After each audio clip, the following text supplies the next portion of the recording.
Paggising sa umaga, ang unang gagawin natin, iikot tayo sa ating mga alaga. Titingnan natin kung okay ba sila. Dito nga pala sa likod ni mama nakalagay ang mga kambing natin. Daon ng saging ang isa sa favorite nila. Dating makapal ang damo dyan sa likod ni mama, pero sa takaw nila sinimot lahat nila. Kung marunong lang silang umakyat sa puno ng saging, baka ni isang dahon ng saging wala nang matira. Maya-maya ng konti makapagkumpay nga para pawisan at makapag-exercise naman.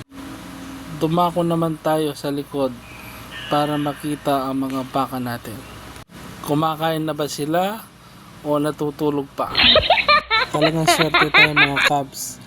Talagang sagana sa pagkain ang mga baka natin. Kitang-kita naman masyadong makapal ang damo natin. Nasa sa kanila na kung magpapagutom pa sila. Marami akong bagong kaibigan na umaseso sa baka.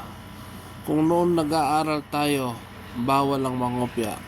Pero sa realidad ng buhay, kung marunong ka mangopya, mas lamang ka. Kung gusto mong matutunan ang isang bagay, huwag kang mahihiyang magtanong. Dahil ang pagtatanong, susi kung paano malalaman ang gusto mong malaman. Tinitingnan mo rin kung sino tinatanungin mo.